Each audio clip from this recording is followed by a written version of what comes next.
அதே மாதிரி கான்ஸ்டிபேஷன் நமக்கு சம்டைம்ஸ் மெயின் ப்ராப்ளமா வந்துடும். ஸோ அந்த மாதிரி வரும்போது நிறைய தண்ணி குடிக்கிறது, ஃப்ரூட்ஸ் வெஜிடபிள்ஸ் அதெல்லாமே நல்லா ஃபைபர் ரிச் ஃப்ரூட்ஸ் வெஜிடபிள்ஸ் எல்லாமே நம்ம எடுக்கிறது ரொம்ப நல்லது. அந்த கான்ஸ்டிபேஷன் ஒரு இஷ்யூனா ஃபர்ஸ்ட் நம்ம அந்த கான்ஸ்டிபேஷனை லேசா விடக்கூடாது. அதை நம்ம நல்லபடியா மெடிசின்ஸ் ஆர் டயட் மாடிஃபிகேஷன்ஸ் பண்ணிட்டு அதை நம்ம கிளியர் பண்ணணும். ஒரு ஃப்ரூட்ஸ் பார்த்தீங்கன்னா நம்ம திராட்சை, பனானா, ஆப்பிள் அதெல்லாமே நம்ம எடுத்துக்கலாம். ஏதாவது ஒரு வாழைப்பழம் நம்ம டெய்லி எடுத்துக்கிறது அந்த மாதிரி கான்ஸ்டிபேஷன்ஸ் இருக்கிறவங்களுக்கு ரொம்ப நல்லது.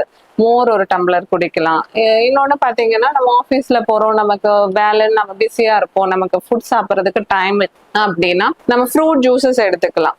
இனிப்பு சேர்க்காம ஃப்ரூட் ஜூஸஸ் ஏதாவது அப்போதைக்கு அந்த பசியை நம்ம காம் பண்றதுக்கு ஃப்ரூட் ஜூஸஸ் எடுத்துக்கலாம். ஒரு ஏதாவது ஃப்ரூட்ஸ் நம்ம கட் பண்ணி எடுத்துட்டு போய் கூட அந்த டைம்ல இன்டர்வல்ஸ்ல சாப்பிட்றதுமே நமக்கு அந்த கேஸ் ரொம்ப அதிகமாகாம கொஞ்சம் பெட்டரா நமக்கு கொண்டு போறதுக்கு ஹெல்ப்ஃபுல்லா இருக்கும்.